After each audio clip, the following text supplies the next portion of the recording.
اور آپ دیکھیں کتنی تبدیلی آ رہی ہے, لوگوں کے اصلی چہرے سامنے آ رہے ہیں. یعنی وہ ایک مفتی جس کے اکثر اسکینڈل عورتوں کے ساتھ نکلتے ہیں, اور ملتان کا نام لیے بغیر, اس کی آڈیو لیکس ہوئی ہیں جس میں اس نے کہا یہ کہاں کا شیخ الاسلام ہے, اس نے بڑے بڑے گندے الفاظ ان کے بارے میں استعمال کیے ہیں. تو میرا خیال ہے یہ بات ہمارے اسٹوڈنٹس کو اور باقی امت کو بتانے کے لیے کافی ہے کہ اگر ایک فرقے کا مفتی اعظم پلانٹ ارتھ دیوبند مفتی تقی عثمانی ایک مسئلے میں فقہ حنفی سے ذرا سا ڈیویٹ کرے تو اس کے اپنے علماء اسے شیخ الاسلام سے نہیں اسلام سے خارج کر دیتے ہیں. تو سرکار مجھے آپ کو کہاں سے انہوں نے قبول کرنا ہے؟ لہٰذا جہاں کہیں آپ کو کوئی وہم ہے نا کہ ان کے ساتھ کوئی مل بیٹھ کے وہ بات ہو سکتی ہے, نو, ایک کہانی ختم. ان کے ساتھ کوئی کمپرومائز نہیں ہو سکتا. ان کے ساتھ اتنی کمپرومائز کافی ہے کہ ہم ان کے پیچھے نمازیں پڑھتے ہیں, مسجد الگ نہیں بناتے ہیں, انہیں کی مسجدوں میں نماز پڑھتے ہیں, ان کے پیچھے پڑھتے ہیں, چندہ ان کو دیتے ہیں. ٹھیک ہے جی, یہ ان کے ساتھ اتنا کمپرومائز کافی ہے. باقی آپ کہیں کہ یہ اکٹھے ہو سکتے ہیں کبھی بھی؟ ہاں, اکٹھے ہونے کی پہلی شرط یہ ہے کہ سب سے پہلے اپنا فرقہ آپ کو چھوڑنا ہوگا. ویسے تو کہتے ہیں نا جی اپنا چھوڑو نا کسی کا چھیڑو نا, گمراہ ہی مر جاؤ. یعنی کہ مطلب یہ کہ اگر قادیانی ہو تو اپنا چھوڑو نا کسی کو نہیں ہوتے آئی گمراہ ہے سرکار. تو آپ کے بارے میں بھی تو یہ کہتے ہیں نا. اور اسی وجہ سے شاہ ولی اللہ دہلوی نے اس میں یہ بھی سجیسٹ کیا کہ میری رائے یہ ہے کہ اب جب کہ ہمارے پاس احادیث کا خزانہ آ چکا ہے, ہمیں چاہیے کہ ہم ان سارے فقہاء کرام کی تعلیمات کو جوڑ کر احادیث کی روشنی میں دیکھیں اور ایک نئی فکر مرتب کریں جس میں جو مسئلے امام حنیفہ کے درست ہیں وہ لے لیے جائیں, جو امام شافعی کے درست ہیں وہ لے لیے جائیں. سرکار یہی بات تو ہم کر رہے ہیں, اور شاہ ولی اللہ دہلوی لکھ کے گئے ہیں. لیکن سرکار شاہ ولی اللہ وائرل نہیں ہوئے تھے نا, انجینئر صاحب وائرل ہو گئے.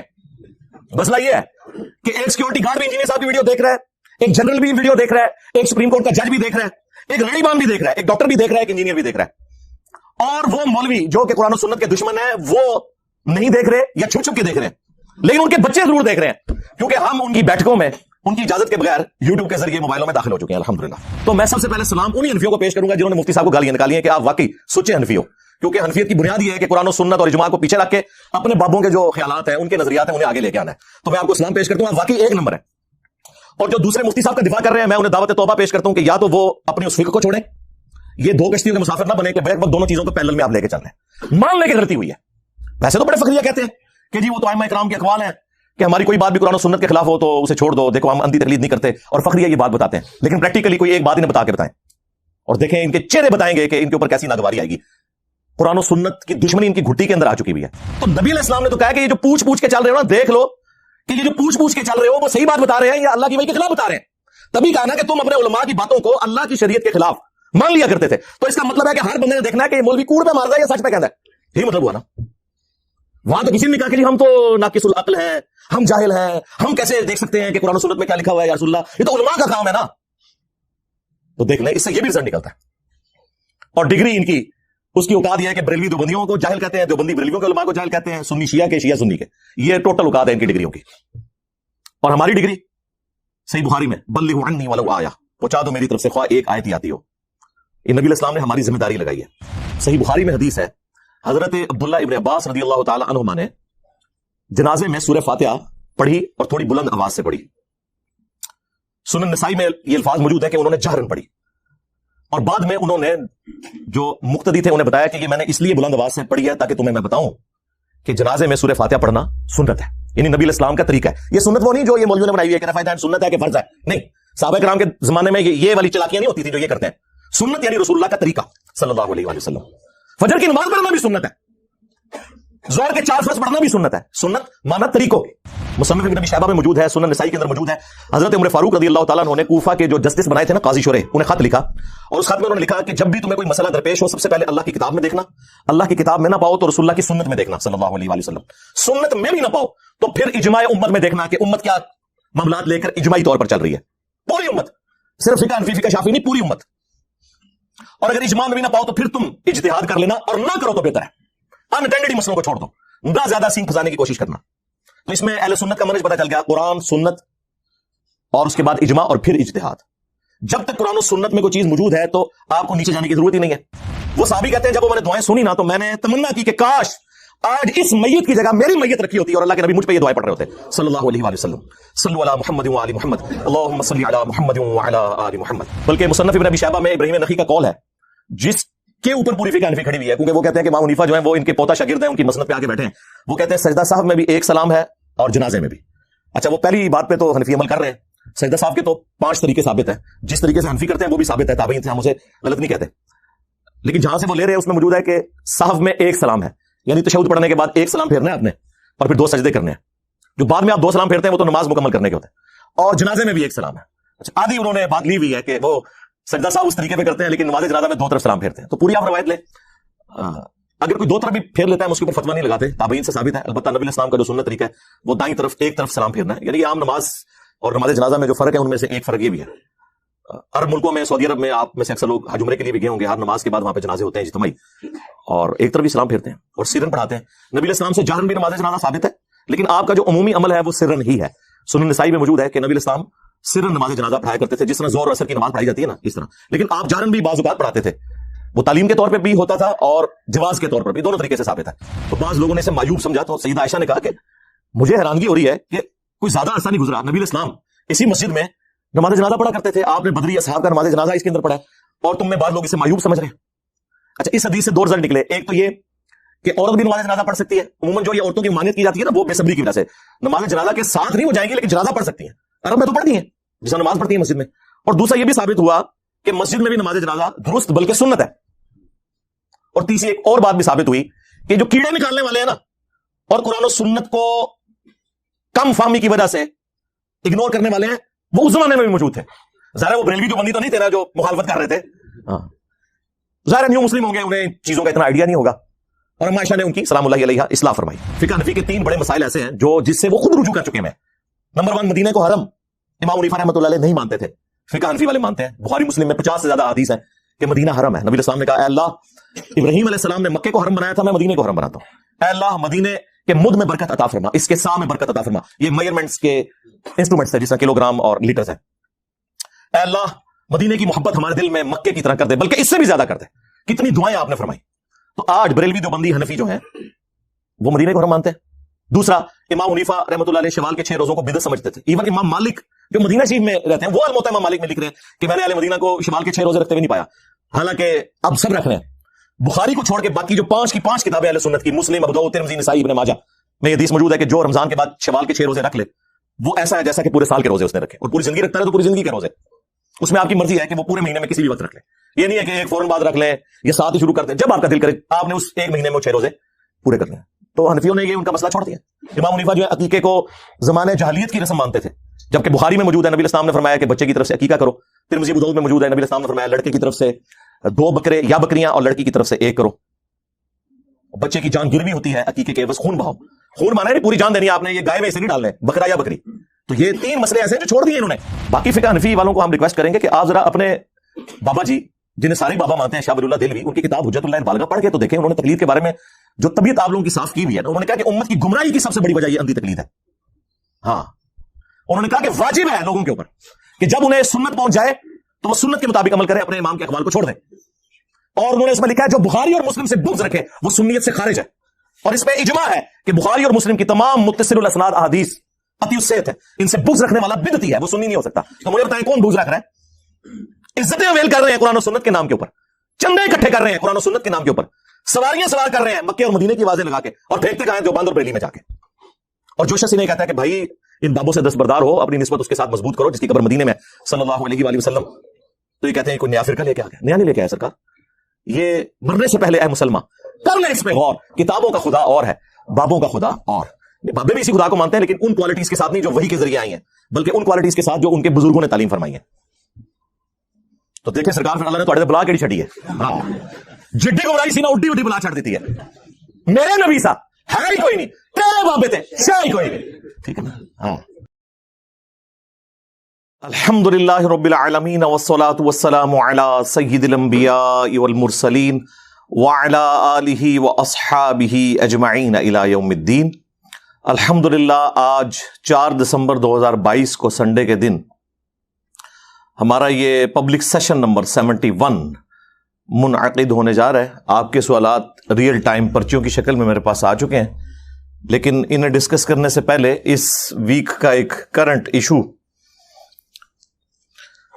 جو ایک ریلیجن کے پوائنٹ آف ویو سے بون آف کنٹینشن بنا, وہ مفتی تقی عثمانی صاحب حفظہ اللہ تعالی نے اپنے بڑے بھائی مفتی رفیع عثمانی رحمہ اللہ تعالی کا جنازہ پڑھایا. اور ٹیکنالوجی نے جہاں کہیں پہ بھی اپنے پنجے گاڑے ہیں تو بڑے لوگوں کو ایکسپوز کر دیا, ہر اعتبار سے لوگ ایکسپوز ہوئے ہیں. اب وہ ان کی بدقسمتی تھی یا اس عوام کی خوش قسمتی تھی کہ وہ کالر مائک بالکل قریب لگا ہوا تھا, پڑھ رہے وہ سرن تھے, لیکن سورۃ الفاتحہ پڑھتے ہوئے آواز باہر آ گئی, بس اس کی وجہ سے پھر ادھم مچ گیا. عین ممکن ہے انہوں نے جان بوجھ کے خود تھوڑا سا اونچا پڑھا ہو, لیکن وہ اونچا پڑھنے کی ضرورت نہیں ہے, وہ پڑھ رہے ویسے سرگوشی میں تھے, لیکن وہ آواز باہر آئی, اور جو فرقہ باز ہوتے ہیں ان کے تو کان فوراً کھڑے ہو جاتے ہیں کہ یہ کیا ہو رہا ہے. اور اس کے بعد دو طبقات بن گئے. ایک وہ گروہ تھا جو ان کے حق میں بول پڑا, لیکن وہ بولا بھی فرقہ واریت کے انڈر کہ جی یہ جو سورہ فاتحہ پڑھی ہے انہوں نے, یہ ہمارے نزدیک بھی جائز ہے, لیکن ثنا کے طور پر, قرآن کے طور پر نہیں, کیونکہ ہم نے تو ہر وہ بات کرنی ہے جو اللہ کے محبوب صلی اللہ علیہ وآلہ وسلم کی تعلیمات کے اپوزٹ ہو. تو ہم یہ کیسے مان لیں کہ سورہ فاتحہ نماز جنازہ میں پڑھی جائے؟ تو وہ ثنا کے طور پر, تعریفی کلمات کے طور پر پڑھی ہے. کچھ نے کہا جی وہ دعا کے طور پر پڑھی جا سکتی ہے. بھئی دعا کے طور پہ پڑھی جائے گی تو پھر تو تیسری تکبیر کے بعد پڑھی جائے گی, وہ تو پہلی تکبیر کے بعد پڑھ رہے تھے. اور جو صحیح سچے کٹر ٹھیٹھ حنفی, جس طرح وہ ہمارے مفتی سعید صاحب فرماتے ہیں, وہ تھے نا, وہ بالکل انہوں نے دلیری سے کہا کہ یہ کہاں کا شیخ الاسلام ہے, اس کو نہیں پتا 1400 سال سے ہمارا جو ایک مذہب چلتا آ رہا ہے اس کے خلاف اس نے ایک ایکٹیویٹی پرفارم کر دی. سرکار 1400 سال نہیں نا, یہ 1100-1200 سال. جو بخاری مسلم میں حدیث ہے, سب سے بہتر زمانہ میرا, پھر میرے صحابہ کا, پھر تابعین کا, پھر تبع تابعین کا, اس کے بعد جھوٹے لوگ پیدا ہوں گے, امانت میں خیانت کریں گے اور موٹاپے کو پسند کریں گے. یہ اس زمانے کی آپ کی بنائی ہوئی فقہ ہے. امام ابو حنیفہ رحمہ اللہ تعالیٰ کو ہم کوئی کنڈیم نہیں کرتے اس حوالے سے. ان کے پاس جتنے لمیٹڈ ریسورسز تھے انہوں نے بیسٹ پرفارم کیا. ان کا یہ کہہ دینا ہی کافی ہے کہ ہماری کوئی بات بھی قرآن و سنت کے, ایون صحابہ کے اقوال کے خلاف ہو تو اسے چھوڑ دو. حجت اللہ البالغہ میں شاہ ولی اللہ دہلوی, جنہیں بریلوی, دیوبندی, اہل حدیث تینوں 12ویں صدی کا مجدد مانتے ہیں. صرف عجم میں نہیں, عرب کے لوگ بھی انہیں بڑی قدر کی نگاہ سے دیکھتے ہیں اس کتاب کی وجہ سے. وہ اردو میں ٹرانسلیٹ ہو چکی ہے, لیکن ہمارے درس نظامی کے کورس کے اندر اس کے نوٹس پڑھائے جاتے ہیں. میں بلیو ایریا کی مسجد میں آج سے آلموسٹ 14 سال پرانی میں بات کر رہا ہوں, دیوبندیوں کی ایک مسجد میں بیٹھا ہوا تھا. تو وہاں مفتی صاحب سے ایک ڈسکشن شروع ہوئی, تو میں نے انہیں کہا کہ حجت اللہ البالغہ میں تو شاہ ولی اللہ دہلوی نے تقلید کو اس امت کی خرابی کی سب سے بڑی وجہ بتایا, اور انہوں نے تو کنڈیم کیا ہے اندھی تقلید کو. وہ کہتے ہیں کہ قرآن و سنت کے دلائل کے اندر اندر آپ نے کسی کی بات ماننی ہے, اور انہوں نے تو ائمہ اربعہ کے اقوال نقل کیے ہیں. وہ بندہ انکاری ہو گیا, وہ کہتا ہے میں نے پڑھی ہوئی ہے. میں نے کہا آپ نے پڑھی نہیں ہوگی, آپ نے صرف نوٹس پڑھے ہوں گے. لے کے آئے حجت اللہ البالغہ, میں آپ کو نکال کے دیتا ہوں. خیر وہ اٹھے نہیں پھر وہاں سے لینے کے لیے, کیونکہ انہیں اندازہ ہو گیا کہ ہمارے ساتھ کام ہمارے بڑوں نے ڈالا ہوا ہے. یہ ان لوگوں کا حال ہے. تو شاہ ولی اللہ دہلوی نے ایک چیپٹر اس میں یہ بھی باندھا ہے کہ امام شافعی رحمۃ اللہ علیہ نے جب فقہ حنفی کو اور فقہ مالکیہ کو دقت نظر سے پڑھنا شروع کیا تو انہیں اندازہ ہو گیا کہ اس کے اندر تو کئی ایک چیزیں ہیں جو صراحتاً مرفوع احادیث کے خلاف ہیں. پھر انہوں نے اس کی کھوج لگائی کہ یہ ٹوٹی کمند کہاں, تو انہیں اندازہ ہوا کہ امام مالک اور امام حنیفہ ان کے اندر ایک کمزوری تھی کہ وہ تابعین کے اقوال سے بھی حجت پکڑتے تھے. یہ کوئی ایسی کمزوری نہیں ہے جسے کوئی کمزوری کہا جائے, لیکن جب صحیح احادیث آ جائیں تو پھر تو تابعین کے وہ قیاس یا ان کے کیے ہوئے اجتہاد تو قبول نہیں کیے جائیں گے. تو پھر انہوں نے اس کی ریمیڈی کی. اسی لیے آپ کو فقہ شافعیہ میں اور فقہ حنبلیہ کے اندر بہت کم کمزوریاں نظر آئیں گی, اور اس کو ایپیکس پہ پہنچایا امام بخاری اور امام مسلم نے. انہوں نے تو پھر کسی کو نہیں چھوڑا, سب سے اختلاف کیا. اور اسی وجہ سے شاہ ولی اللہ دہلوی نے اس میں یہ بھی سجیسٹ کیا کہ میری رائے یہ ہے کہ اب جب کہ ہمارے پاس احادیث کا خزانہ آ چکا ہے, ہمیں چاہیے کہ ہم ان سارے فقہاء کرام کی تعلیمات کو جوڑ کر احادیث کی روشنی میں دیکھیں اور ایک نئی فقہ مرتب کریں, جس میں جو مسئلے امام حنیفہ کے درست ہیں وہ لے لیے جائیں, جو امام شافعی کے درست ہیں وہ لے لیے جائیں, سرکار یہی بات تو ہم کر رہے ہیں، اور شاہ ولی اللہ دہلوی لکھ کے گئے ہیں، لیکن سرکار شاہ ولی اللہ وائرل نہیں ہوئے تھے نا، انجینئر صاحب وائرل ہو گئے ہیں۔ مسئلہ یہ ہے کہ ایک سیکیورٹی گارڈ بھی انجینئر صاحب کی ویڈیو دیکھ رہا ہے، ایک جنرل بھی ویڈیو دیکھ رہا ہے، ایک سپریم کورٹ کا جج بھی دیکھ رہا ہے، ایک ریڑھی مان بھی دیکھ رہا ہے، ایک ڈاکٹر بھی دیکھ رہا ہے، ایک انجینئر بھی دیکھ رہا ہے، اور وہ مولوی جو کہ قرآن و سنت کے دشمن ہیں وہ نہیں دیکھ رہے یا چھپ چھپ کے دیکھ رہے ہیں، لیکن ان کے بچے ضرور دیکھ رہے ہیں، کیونکہ ہم ان کی بیٹھکوں میں ان کی اجازت کے بغیر یوٹیوب کے ذریعے موبائلوں میں داخل ہو چکے ہیں الحمدللہ۔ تو اب اس وجہ سے زیادہ فتنہ کھڑا ہو گیا، یعنی وہ پنجابی والا فتنہ نہیں، عربی والا آزمائش۔ تو یہ ان لوگوں کی حالت ہے، یہ یعنی صفائیاں پیش کر رہے ہیں کہ فقہ حنفی بھی صحیح ہے اور مفتی صاحب بھی صحیح ہیں، اور جو کٹر ٹھیٹ سچے حنفی ہیں وہ کہہ رہے ہیں نہیں مفتی صاحب کی ایسی کی تیسی۔ تو میں سب سے پہلے سلام انہی حنفیوں کو پیش کروں گا جنہوں نے مفتی صاحب کو گالیاں نکالی ہیں کہ آپ واقعی سچے حنفی ہو، کیونکہ حنفیت کی بنیاد یہ ہے کہ قرآن و سنت اور اجماع کو پیچھے رکھ کے اپنے بابوں کے جو خیالات ہیں، ان کے نظریات ہیں، انہیں آگے لے کے آنا ہے۔ تو میں آپ کو سلام پیش کرتا ہوں، آپ واقعی ایک نمبر ہیں۔ اور جو دوسرے مفتی صاحب کا دفاع کر رہے ہیں، میں انہیں دعوت توبہ پیش کرتا ہوں کہ یا تو وہ اپنی اس فکر کو چھوڑیں، یہ دو کشتیوں کے مسافر نہ بنے کہ بیک وقت دونوں چیزوں کو پیرلل میں آپ لے کے چل رہے ہیں۔ مان لے کے غلطی ہوئی ہے، ویسے تو بڑے فخریہ کہتے ہیں کہ جی وہ تو ائمہ کرام کے اقوال ہیں کہ ہماری کوئی بات بھی قرآن و سنت کے خلاف ہو تو اسے چھوڑ دو، دیکھو ہم اندھی تقلید نہیں کرتے، اور فخریہ یہ بات بتاتے ہیں، لیکن پریکٹیکلی کوئی ایک بات انہیں بتا کے بتائیں اور دیکھیں ان کے چہرے بتائیں گے کہ ان کے اوپر کیسی ناگواری آئے گی۔ قرآن و سنت کی دشمنی ان کی گھٹی کے اندر آ چکی ہوئی ہے، یعنی یہ کوئی جان بوجھ کے نہیں ہے، انجانے میں، شیطان بھی ظاہر ہے اسی طریقے سے داخل ہوا ہے۔ اب وہ ان کے اندر حمیت، اتخذوا احبارہم ورہبانہم اربابا من دون اللہ، یہود و نصارہ نے اپنے علماء کو اور اپنے صوفیوں اور جوگیوں کو رب مان لیا ہوا تھا اللہ کے مقابلے پر۔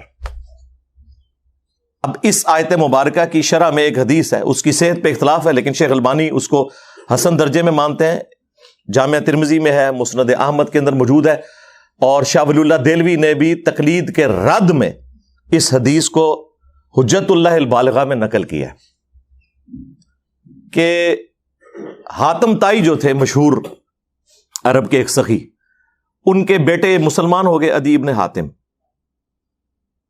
وہ نبی اسلام کے پاس حاضر ہوئے اور کہا کہ یا رسول اللہ قرآن میں ایک آیت ایسی ہے جو مجھے کھٹکتی ہے، میں چاہ رہا ہوں میں آپ سے اس کا فہم سمجھ لوں۔ یہ جو سورہ توبہ کی آیت نمبر 31، اتخذوا احبارہم ورہبانہم اربابا من دون اللہ، کہ یہود و نصارہ نے اللہ کے مقابلے پر اپنے مولویوں کو، صوفیوں کو، جوگیوں کو، بزرگوں کو، بزرگان دین کو، علماء کرام کو، علماء کرام کو، کرائم انگلش والا علماء سو کے لیے وہ بھی درست ہے اپنی جگہ، یہ جو رب مان لیا ہوا تھا۔ تو ہم تو خود عیسائی رہے، ہم نے تو کبھی عبادت نہیں کی اپنے علماء کی۔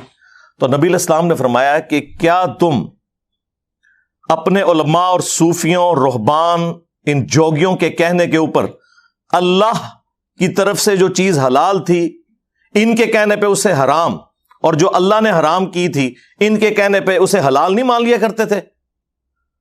ان کا یا رسول اللہ ایسے ہی تھا۔ تو فرمایا یہی تو رب بنانا ہے، کیونکہ شریعت کا کسٹوڈین اللہ ہے، وہ ڈیسائیڈ کرے گا، یہ رب ماننا ہے ان کو۔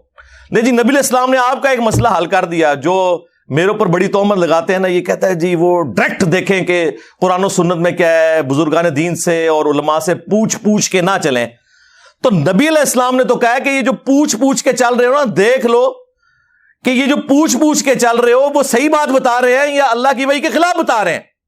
تبھی کہا نا کہ تم اپنے علماء کی باتوں کو اللہ کی شریعت کے خلاف مان لیا کرتے تھے۔ تو اس کا مطلب ہے کہ ہر بندے نے دیکھنا ہے کہ یہ مولوی کوڑ پہ ماردا ہے یا سچ پہ کہندا ہے، یہی مطلب ہوا نا۔ وہاں تو کسی نے نہیں کہا کہ جی ہم تو ناقص العقل ہیں، ہم جاہل ہیں، ہم کیسے دیکھ سکتے ہیں کہ قرآن و سنت میں کیا لکھا ہوا ہے یا رسول اللہ، یہ تو علماء کا کام ہے نا۔ تو دیکھ لیں، اس سے یہ بھی رزلٹ نکلتا ہے۔ اور ڈگری ان کی، اس کی اوقات یہ ہے کہ بریلوی دیوبندیوں کو جاہل کہتے ہیں، دیوبندی بریلویوں کے علماء کو جاہل کہتے ہیں، سنی شیعہ کے، شیعہ سنی کے۔ یہ ٹوٹل اوقات ہے ان کی ڈگریوں کی۔ اور ہماری ڈگری صحیح بخاری میں بلغوا عنی ولو آیا، پہنچا دو میری طرف سے خواہ ایک آیت ہی آتی ہو. یہ نبی علیہ السلام نے ہماری ذمہ داری لگائی ہے. خیر یہ ایک ٹاپک الگ سے ہے، میں اس طرف واپس آتا ہوں. جو تقی عثمانی صاحب نے نماز جنازہ میں سورہ فاتحہ پڑھی تو یہ انہوں نے کوئی خلاف سنت کام نہیں کیا، صحیح طریقہ یہی ہے. صحیح بخاری میں حدیث ہے، حضرت عبداللہ ابن عباس رضی اللہ تعالی عنہما نے جنازے میں سورہ فاتحہ پڑھی اور تھوڑی بلند آواز سے پڑھی. سنن نسائی میں یہ الفاظ موجود ہیں کہ انہوں نے جہرن پڑھی، اور بعد میں انہوں نے جو مقتدی تھے انہیں بتایا کہ یہ میں نے اس لیے بلند آواز سے پڑھی ہے تاکہ تمہیں میں بتاؤں کہ جنازے میں سورہ فاتحہ پڑھنا سنت ہے، یعنی نبی علیہ السلام کا طریقہ ہے. یہ سنت وہ نہیں جو یہ مولویوں نے بنائی ہوئی ہے کہ رفع دین سنت ہے کہ فرض ہے، نہیں. صحابہ کرام کے زمانے میں یہ والی چلاکیاں نہیں ہوتی تھیں جو یہ کرتے ہیں. سنت یعنی رسول اللہ کا طریقہ صلی اللہ علیہ وآلہ وسلم.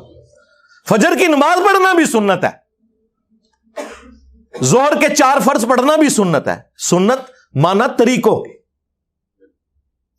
تو اور سنن نسائی میں موجود ہے، ساتھ ایک سورت بھی ملائی انہوں نے، اور پھر آڈینس سے کہا کہ یہ میں نے اس لیے کیا تاکہ تمہیں معلوم ہو جائے کہ یہ نبی صلی اللہ علیہ وآلہ وسلم کی سنت ہے. اب میں حنفیوں سے یہ پوچھوں گا کہ اللہ کے بندو، تم لوگ تو کہتے تھے کوئی صحیح حدیث مل جائے تو وہی ہمارا مذہب ہے. اب تو حدیث مل گئی نا، اب تمہارے اجتہاد کہاں گئے؟ انہیں پھینکو اب ردی کی ٹوکری میں. مصنف ابن ابی شیبہ میں موجود ہے، سنن نسائی کے اندر موجود ہے. حضرت عمر فاروق رضی اللہ تعالیٰ عنہ نے کوفہ کے جو جسٹس بنائے تھے نا، قاضی شریح، انہیں خط لکھا، اور اس خط میں انہوں نے لکھا کہ جب بھی تمہیں کوئی مسئلہ درپیش ہو، سب سے پہلے اللہ کی کتاب میں دیکھنا، اللہ کی کتاب میں نہ پاؤ تو رسول اللہ کی سنت میں دیکھنا صلی اللہ علیہ وآلہ وسلم. سنت میں بھی نہ پاؤ تو پھر اجماع امت میں دیکھنا کہ امت کیا معاملات لے کر اجماعی طور پر چل رہی ہے. پوری امت، صرف فقہ حنفی فقہ شافعی نہیں، پوری امت. اور اگر اجماع میں بھی نہ پاؤ تو پھر تم اجتہاد کر لینا، اور نہ کرو تو بہتر ہے. انٹینڈڈ ہی مسئلوں کو چھوڑ دو، نہ زیادہ سینگ پھنسانے کی کوشش کرنا. تو اس میں اہل سنت کا منہج پتہ چل گیا، قرآن، سنت، اور اس کے بعد اجماع اور پھر اجتہاد. جب تک قرآن و سنت میں کوئی چیز موجود ہے تو آپ کو نیچے جانے کی ضرورت ہی نہیں ہے، کیونکہ ٹاپ پرائرٹی تو قرآن و سنت ہے. اور یہ حدیث اس بات پر دلالت کرتی ہے کہ یہ سنت ہے کہ نماز جنازہ کے اندر سورہ فاتحہ پڑھی جائے. اہل حدیث حضرات پڑھتے ہیں، علماء عرب بھی پڑھتے ہیں. یہاں پہ انہوں نے اپنی نشانی بنائی ہوئی تھی. بخاری مسلم دونوں میں حدیث ہے کہ نبی صلی اللہ علیہ وآلہ وسلم جنازے میں 4 تکبیرات کہا کرتے تھے. اور ایک حدیث صحیح مسلم کی ہے جس میں ہے کہ نبی علیہ السلام جنازے میں 5 تکبیرات بھی کہا کرتے تھے. یعنی یہ دونوں عمل ثابت ہیں، 4 تکبیرات بھی اور 5 بھی. ہمارے جو استاد تھے شیخ زبیر لیزئی رحمہ اللہ تعالیٰ، ان کے جنازے میں 5 تکبیرات ہوئی تھی. انہوں نے وصیت کی تھی کہ میرے جنازے میں 5 تکبیرات ہونی چاہیے، یہ سنت بھی زندہ ہو. اہل تشیع تو 5 تکبیرات ہی کہتے ہیں، اہل سنت کے ہاں عموماً 4 تکبیرات ہی کہی جاتی ہیں. ہاں اہل حدیث حضرات کو چونکہ سنت کا پتہ ہے تو وہ 5 پہ بھی عمل کرتے ہیں، 4 پہ بھی عمل کرتے ہیں. اور اس میں آپ نے پہلی تکبیر کے بعد سورۃ الفاتحہ اور ساتھ ایک سورت ملانی ہے. ثنا پڑھنا کوئی ثابت نہیں ہے، اور جو ان کی ثنا ہے نا وجل ثناؤ کا، وہ تو ویسے ہی کوئی نہیں ثابت. ویسے نماز میں ہے ثنا، جامعہ ترمذی کے اندر ہے، صحیح مسلم میں بھی موجود ہے، سبحانک اللہم وبحمدک وتبارک اسمک وتعالی جدک ولا الہ غیرک، عام نمازوں کے لیے. جنازہ میں سورہ فاتحہ ہے اور ایک سورت ملانا ہے. دوسری تکبیر کے بعد آپ نے درود شریف پڑھنا ہے. ان کا بنایا ہوا درود شریف نہیں، جو بخاری مسلم میں ہے، درود ابراہیمی جو آپ نماز میں پڑھتے ہیں. اور تیسری تکبیر کے بعد آپ نے دعائیں مانگنی ہیں. دعائیں کافی ساری آئی ہیں. ایک تو مشہور دعا ہے جو جامعہ ترمذی میں، ابو داؤد میں، سنن نسائی میں، مشکات میں موجود ہے، اللہم اغفر لحینا ومیتنا وشاہدنا وغائبنا.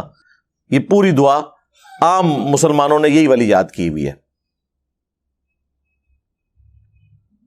اور مسلم شریف میں ایک حدیث ہے، وہ صحابی بڑی رکت انگیز حدیث ہے. وہ کہتے ہیں کہ میں نے نبی علیہ السلام کے پیچھے جنازہ پڑھا تو آپ نے میت کے لیے دعائیں فرمائی، اور ظاہر تھوڑی بلند آواز سے کی.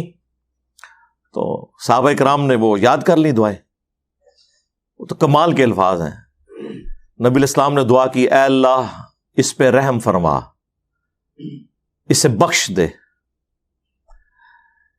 اس کی مہمان نوازی فرما, اے اللہ اسے اپنے گھر والوں سے بہتر گھر والے عطا فرما, اسے اس کی بیوی سے اچھی بیوی عطا فرما. بڑی رکت انگیز دعا ہے صحیح مسلم کے اندر. وہ ہم انشاءاللہ یہ ساری احادیث ڈسپلے کر دیں گے. وہ صحابی کہتے ہیں جب وہ میں نے دعائیں سنی نا تو میں نے تمنا کی کہ کاش آج اس میت کی جگہ میری میت رکھی ہوتی اور اللہ کے نبی مجھ پہ یہ دعائیں پڑھ رہے ہوتے صلی اللہ علیہ وآلہ وسلم. صلو علی محمد وآل محمد, اللہم صلی علی محمد وعلی آل محمد. تو تیسری تکبیر کے بعد آپ نے وہ دعائیں پڑھنی ہے, اور چوتھی تکبیر کے بعد آپ نے سلام پھیرنا ہے.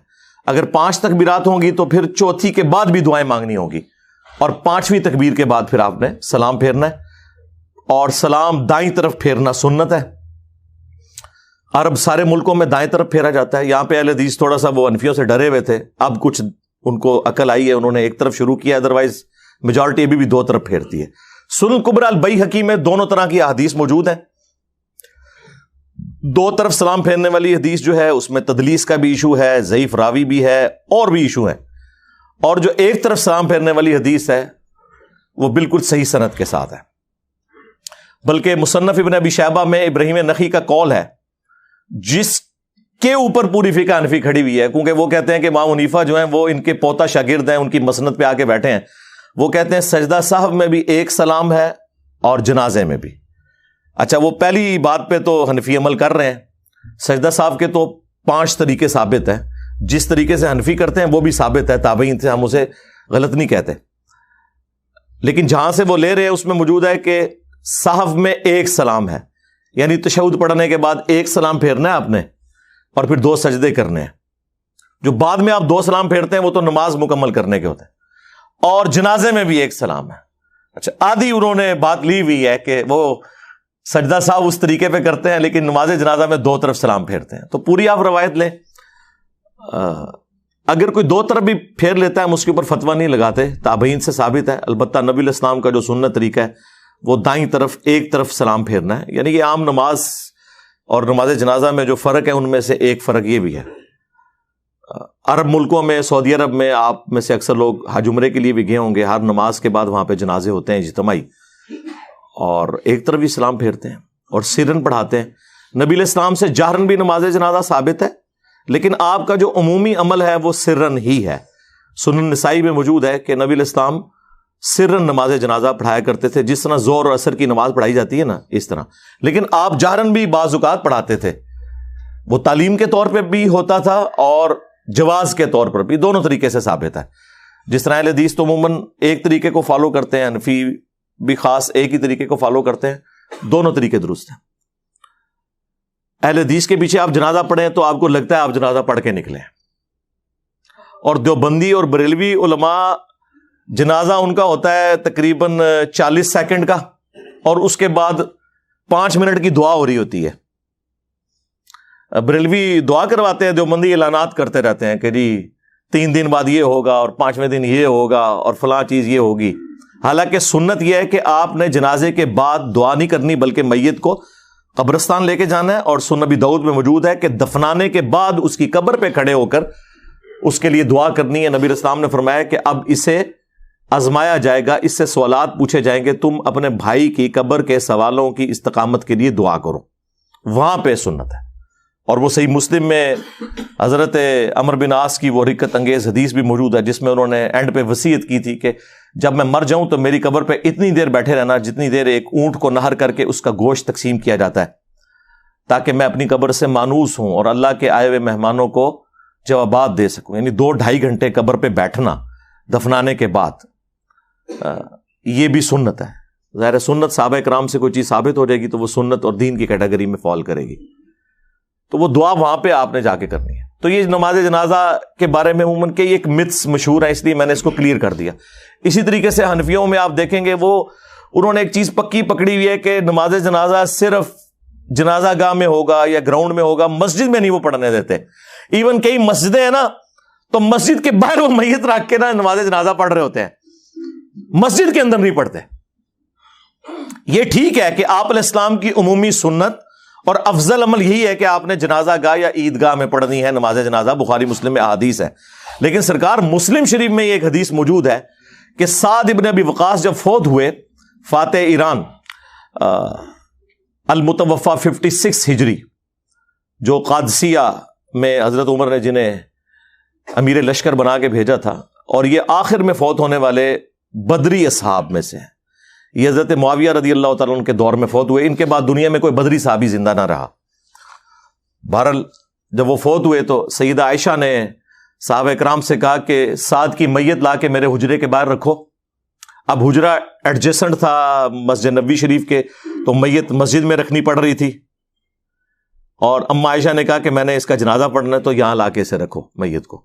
تو بعض لوگوں نے اسے معیوب سمجھا, تو سیدہ عائشہ نے کہا کہ مجھے حیرانگی ہو رہی ہے کہ کوئی زیادہ عرصہ نہیں گزرا, نبی علیہ السلام اسی مسجد میں نماز جنازہ پڑھا کرتے تھے, آپ نے بدری اصحاب کا نماز جنازہ اس کے اندر پڑھا ہے, اور تم میں بعض لوگ اسے معیوب سمجھ رہے ہیں.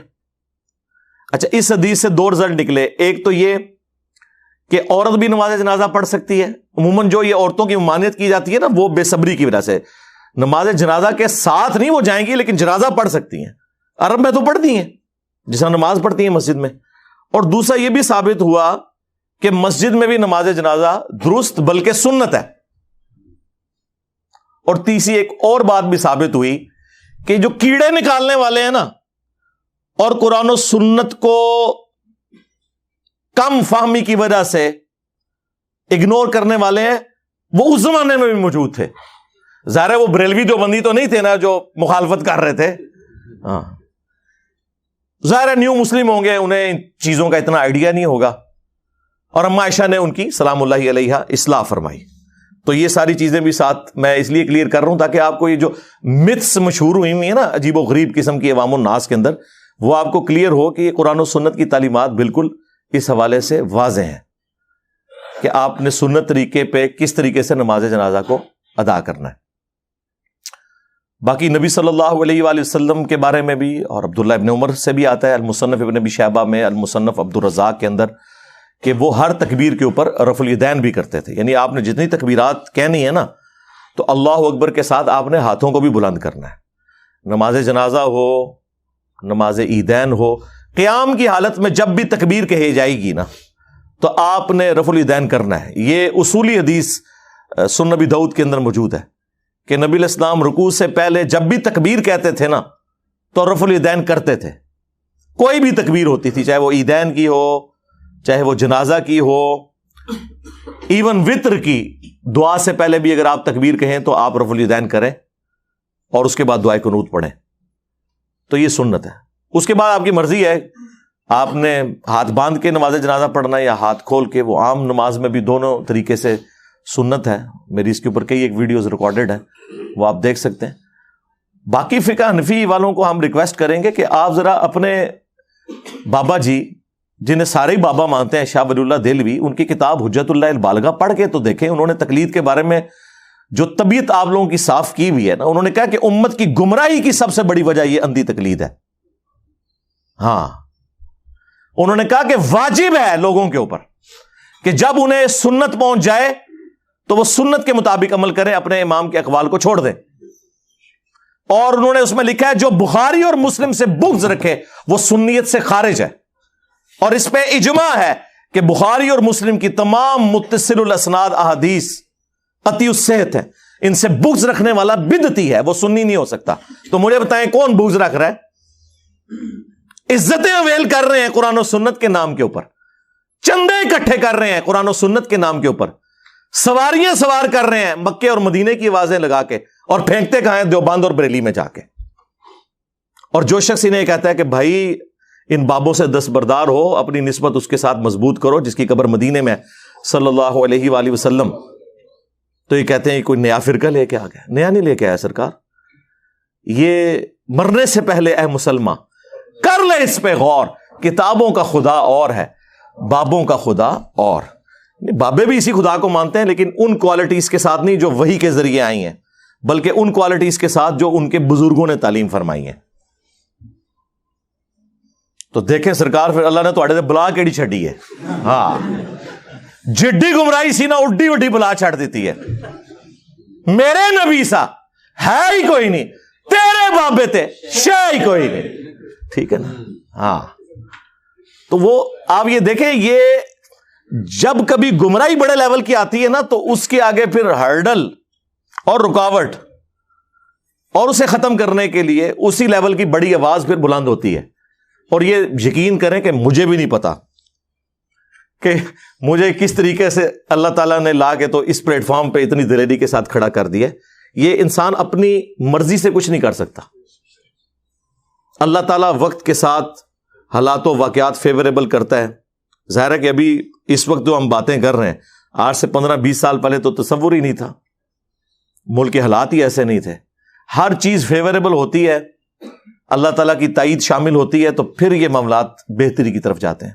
تو ہم ان کو بار بار یہ چیز سمجھا رہے ہیں کہ اللہ سے ڈر جائیں, اپنی اصلاح کریں. اور جو آپ فخریہ بتاتے ہیں کہ ہم اندھے مقلد نہیں ہیں, اور کئی جگہ پہ واقعی آپ لوگوں نے اپ رائٹ ہونے کا ثبوت دیا ہے. مثلا فقہ حنفی کے 3 بڑے مسائل ایسے ہیں جس سے وہ خود رجوع کر چکے ہیں. نمبر 1, مدینے کو حرم امام حنیفہ رحمۃ اللہ علیہ نہیں مانتے تھے, فقہ حنفی والے مانتے ہیں. بخاری مسلم میں 50 سے زیادہ احادیث ہیں کہ مدینہ حرم ہے. نبی علیہ السلام نے کہا, اے اللہ ابراہیم علیہ السلام نے مکے کو حرم بنایا تھا, میں مدینے کو حرم بناتا ہوں. اے اللہ مدینے کے مد میں برکت عطا فرما, اس کے سا میں برکت عطا فرما. یہ میئرمنٹس کے انسٹرومنٹس تھے, جس طرح کلو گرام اور لیٹرز ہیں. اے اللہ مدینے کی محبت ہمارے دل میں مکے کی طرح کر دے, بلکہ اس سے بھی زیادہ کر دے. کتنی دعائیں آپ نے فرمائی. تو آج بریلوی دیوبندی حنفی جو ہیں وہ مدینے کو حرم مانتے ہیں. دوسرا, امام حنیفہ رحمۃ اللہ علیہ شوال کے 6 روزوں کو بدعت سمجھتے تھے. ایون امام مالک جو مدینہ شریف میں رہتے ہیں, وہ الموطا امام مالک میں لکھ رہے ہیں کہ میں نے اہل مدینہ کو شوال کے 6 روزے رکھتے ہوئے نہیں پایا, حالانکہ اب سب رکھنے ہیں. بخاری کو چھوڑ کے باقی جو 5 کی 5 کتابیں اہل سنت کی, مسلم, ابو داؤد, ترمذی, نسائی, ابن ماجہ میں یہ حدیث موجود ہے کہ جو رمضان کے بعد شوال کے 6 روزے رکھ لے وہ ایسا ہے جیسا کہ پورے سال کے روزے اس نے رکھے, اور پوری زندگی رکھتا رہے تو پوری زندگی کے روزے. اس میں آپ کی مرضی ہے کہ وہ پورے مہینے میں کسی بھی وقت رکھ لیں. یہ نہیں ہے کہ ایک فوراً بعد رکھ لیں یا ساتھ ہی شروع کر دیں, جب آپ کا دل کرے آپ نے اس ایک مہینے میں وہ 6 روزے پورے کرنے ہیں. تو حنفیوں نے یہ ان کا مسئلہ چھوڑ دیا. امام حنیفہ جو ہے عقیقے کو زمانے جاہلیت کی رسم مانتے تھے, جبکہ بخاری میں موجود ہے نبی علیہ السلام نے فرمایا کہ بچے کی طرف سے عقیقہ کرو. ترمذی ابو داؤد میں موجود ہے نبی علیہ السلام نے فرمایا لڑکے کی طرف سے 2 بکرے یا بکریاں اور لڑکی کی طرف سے 1 کرو. بچے کی جان گروی ہوتی ہے عقیقے کے عوض خون بہاؤ. خون مانا ہے نہیں پوری جان دینی ہے آپ نے, یہ گائے میں اسے نہیں ڈالنے, بکرا یا بکری. تو یہ 3 مسئلے ایسے ہیں جو چھوڑ دیے انہوں نے. باقی جو کسی کو وہم آ جاتا ہے نا, یار وہ اتنے بڑے بزرگ سے کیسے بات چھپی رہے گی, اور چھڑ دو, ان سے بڑے بڑے بزرگوں سے باتیں چھپی رہ گئی ہیں. بخاری مسلم دونوں میں حدیث ہے, حضرت عمر امیر المومنین ہے, ان کے دور کے اندر حضرت ابو ہریرہ رضی اللہ تعالیٰ عنہ اور حسان ابن ثابت مسجد نبوی میں بیٹھے ہوئے ہیں. حضرت حسان جو ہیں وہ انہیں نعتیہ شعر سنا رہے ہیں. حضرت عمر وہاں سے گزرے, کہا کچھ نہیں, صرف دیکھا. انہوں نے کہا عمر اس طرح نہ دیکھ میری طرف, تجھ سے بہتر شخص مسجد میں ہوتا تھا, میں اسے بھی نعتیہ شعر سناتا تھا. حضرت عمر کا اتنا روب ہے. اور دیکھیں حضور کے اسٹوڈنٹس کتنے دلیر ہیں. یعنی یہ وہی ہے کہ شاعری کوئی نہیں, ہاں یہ وہی ہے. ہاں تو حضرت عمر نے کہا کہ اپنا گواہ لے کے آؤ. انہوں نے کہا یہ ابو ہریرہ بیٹھے ہیں, ان سے پوچھے. تو حضرت ابو ہریرہ نے کہا کہ میں گواہی دیتا ہوں کہ نبی علیہ السلام نہ صرف حضرت حسان سے نعتیہ شعر سنتے تھے بلکہ دعا فرمایا کرتے تھے, اے اللہ حسان کی مدد فرما روح قدس کے ذریعے, جس طرح تو نے عیسیٰ ابن مریم کی مدد فرمائی تھی. وہ ایدناہ بروح القدس. تو حضرت عمر وہاں سے چلے گئے. انہوں نے یہ نہیں کہا کہ علیکم بسنتی و سنت الخلفاء الراشدین المہدیین. انہیں پتا تھا کہ یہ اسی صورت میں ہے جب قرآن و سنت کے انڈر ہو, جہاں کی مجھ سے مس ہینڈلنگ ہوگی تو میں رجوع کروں گا. دوسرا اس سے یہ رزلٹ نکلا کہ بڑے سے بڑے شخص سے بھی حدیث چھپی ہو سکتی ہے. حضرت عمر سے بڑا کون تھا؟ تو اگر حضرت عمر کو یہ حدیث نہیں پتا تھی تو امام حنیفہ کو اگر کوئی حدیث نہیں پہنچی تو اس میں کون سا مسئلہ ہے؟ اور تیسرا، حضرت ابو ہریرہ کو حجت مانتے تھے حضرت عمر، لہذا وہ جو ان کے بارے میں پروپیگنڈا ہوتا ہے کہ وہ ان کی حدیثیں قبول نہیں کرتے تھے، یہ بالکل غلط بات ہے. ویسے الگ سے اس پہ میری ویڈیو ریکارڈ ہو چکی ہے. ایک اور مثال، وہ بھی بخاری مسلم دونوں میں. حضرت ابو ہریرہ نبی الاسلام کی وفات کے بعد 30 سال تک یہ فتویٰ دیتے تھے کہ جس شخص کے اوپر غسل فرض ہو وہ روزہ نہیں رکھ سکتا. 30 سال میں نے کیلکولیٹ کیے، کیونکہ اس وقت مدینے کا گورنر مروان بن حکم تھا، اور مروان بن حکم حضرت معاویہ کے دور میں رضی اللہ تعالیٰ عنہ گورنر مدینہ بنا. حضرت عائشہ تک جب بات پہنچی تو انہوں نے فرمایا کہ نبی علیہ السلام تو جنبی ہوتے تھے اور فجر کا وقت داخل ہونے کے بعد غسل اتارا کرتے تھے اور روزہ رکھ لیا کرتے تھے. جب حضرت ابو ہریرہ تک یہ بات پہنچی تو انہوں نے اپنے فتوے سے رجوع کر لیا. یار اگر حضرت ابو ہریرہ جو سب سے زیادہ احادیث روایت کرنے والے ہیں ان سے کوئی حدیث چھپی رہ گئی ہے، سرکار تو آڑے بابے تے شاہی کوئی نہیں. دیکھو کیسا یونیورسل جملہ آپ کو دیا ہے. ابو ہریرہ جیسا ہے ہی کوئی نہیں، تیرا بابا تے شاہی کوئی نہیں. ان سے بھی تو رہ گئی نا ایک بات، اوور لک ہوگی. اس طرح کی کئی ایک مثالیں میں نے مسئلہ 197 ریکارڈ کروا دی ہے، جسے شوق ہے نا. مسئلہ 197، اماموں کی 4 اماموں کی تقلید اور اماموں کی گستاخی کا الزام. بھائی اماموں کی گستاخی تو آپ لوگ کر رہے ہیں. اماموں نے کب کہا ہے کہ آپ انہیں اللہ اور اس کے محبوب صلی اللہ علیہ وآلہ وسلم کے مقابلے پہ پوجنا شروع کر دیں؟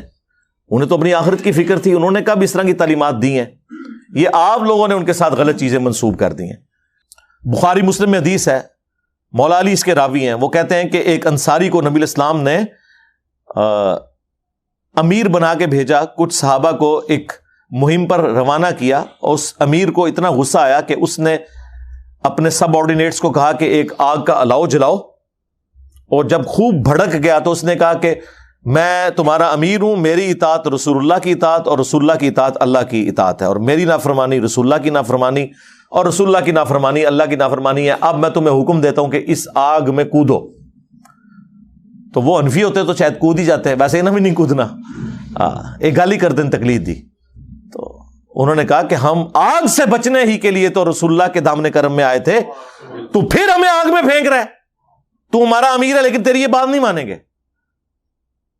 واپسی پہ جب نبی الاسلام کی خدمت میں یہ مقدمہ پیش ہوا تو بخاری مسلم کے الفاظ ہیں، نبی الاسلام نے فرمایا اگر تم اس آگ میں کود جاتے تو سیدھا جہنم کی آگ میں جا کے نکلتے. اللہ کی نافرمانی میں مخلوق کی اطاعت نہیں ہے. مخلوق کی اطاعت صرف معروف میں ہے، منکر میں نہیں ہے. تو مفتی تقی عثمانی صاحب مبارکباد کے مستحق ہیں کہ انہوں نے ایک جرت دکھائی ہے. کئی ایک معاملات میں پہلے بھی انہوں نے جرت دکھائی ہے، یہاں پہ بھی جو انہوں نے جرت دکھائی ہے ہم انہیں اپریشیٹ کرتے ہیں. اور ظاہر ہے ایک بڑا بندہ جب کوئی کام کرتا ہے تو اس کی وجہ سے پھر ایک چیز موضوع بحث بن جاتی ہے، لوگوں کے دماغوں کی گرہ کھلنا شروع ہو جاتی ہے. یہ ایک بہت بڑا ذریعہ تھا. اور پھر آپ کو پتا ہے کہ ہمیں فل ٹاس ملے تو ہم باؤنڈری سے نہیں اسٹیڈیم سے باہر پھینکتے ہیں، ٹھیک ہے نا. تو اونٹ تجھے فل ٹاس مارو پاویں یارکر مارو، میں اوور پچ بنا لینی ہے. ہاں کوئی شے آوے صحیح، کیونکہ یہ ایک موقع ہوتا ہے آپ لوگوں تک بات پہنچانے کا. اور آپ دیکھیں کتنی تبدیلی آ رہی ہے، لوگوں کے اصلی چہرے سامنے آ رہے ہیں. یعنی وہ ایک مفتی جس کے اکثر سکینڈل عورتوں کے ساتھ نکلتے ہیں، اور ملتان کا نام لیے بغیر اس کی آڈیو لیکس ہوئی ہیں جس میں اس نے کہا یہ کہاں کا شیخ الاسلام ہے. اس نے بڑے بڑے گندے الفاظ ان کے بارے میں استعمال کیے ہیں. تو میرا خیال ہے یہ بات ہمارے اسٹوڈنٹس کو اور باقی امت کو بتانے کے لیے کافی ہے کہ اگر ایک فرقے کا مفتی اعظم پلانٹ ارتھ دیوبند مفتی تقی عثمانی ایک مسئلے میں فقہ حنفی سے ذرا سا ڈیویٹ کرے تو اس کے اپنے علماء اسے شیخ الاسلام سے نہیں اسلام سے ہی خارج کر دیتے ہیں. تو سرکار مجھے آپ کو کہاں سے انہوں نے قبول کرنا ہے؟ لہذا جہاں کہیں آپ کو کوئی وہم ہے نا کہ ان کے ساتھ کوئی مل بیٹھ کے کوئی بات ہو سکتی ہے، نا ایک کہانی ختم. ان کے ساتھ کوئی کمپرومائز نہیں ہو سکتا. ان کے ساتھ اتنا ہی کمپرومائز کافی ہے کہ ہم ان کے پیچھے نمازیں پڑھتے ہیں، مسجد الگ نہیں بناتے، انہی کی مسجدوں میں نماز پڑھتے ہیں، ان کے پیچھے پڑھتے ہیں، چندہ ان کو دیتے ہیں.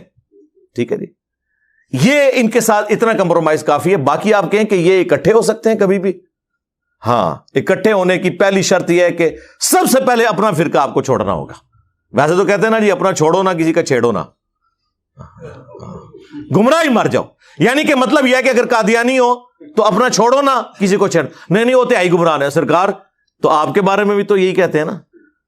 اعلیٰ حضرت کے قربان صدقے انہوں نے مسئلہ حل کر دیا, ورنہ تو میں آپ کو بتاتا کہ ایک دوسرے کو کافر کہتے ہیں, آپ لوگوں نے ماننا ہی نہیں تھا. یہ کفر سے بھی آگے احکام شریعت میں اعلیٰ حضرت فاضل بریلوی المتوفا 1340 ہجری بمطابق 1921 ان کی ڈیتھ ہوئی, 101 سال ہو چکا ہے. کچھ عرصہ پہلے انہوں نے اعلیٰ حضرت کا وہ 100 سالہ جشن اعلیٰ حضرت بھی منایا ہے. انہوں نے احکام شریعت میں جو فتووں کی ان کی کتاب ہے, یہ ملفوظات شریف نہیں ہے, خود فتوے لکھے ہیں. ان سے پوچھا گیا کہ یہ جو ذبیحہ ہے وہابیہ کا, اس کے بارے میں آپ کا کیا خیال ہے؟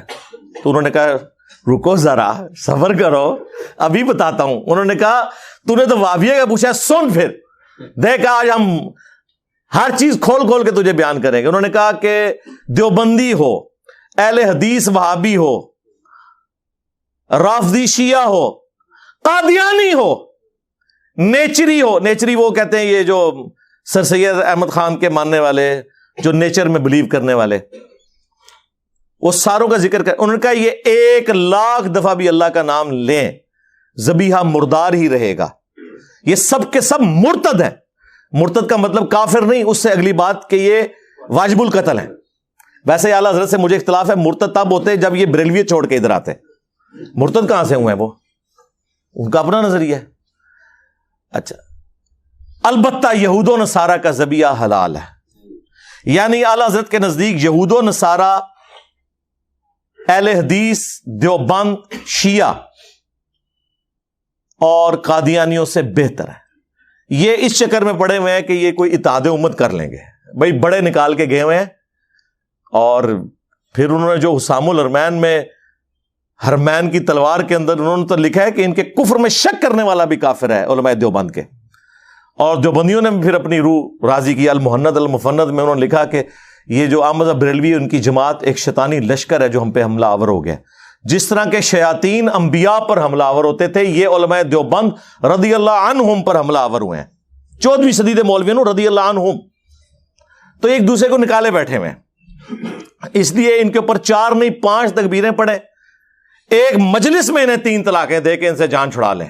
یہ ان کی اصلاح ممکن نہیں سوائے اس کے کہ آپ لوگوں کو قرآن و سنت کی تعلیمات بتائیں اور ان لوگوں کو ایکسپوز کریں کہ یہ کس طریقے سے دین کا مذاق اڑا رہے ہیں. اور یہی کام ہم کر رہے ہیں الحمدللہ. صلو علی محمد و آل محمد, اللہم صلی علی محمد وعلی آل محمد و اصحاب محمد و ازواج محمد اجمعین الی یوم الدین.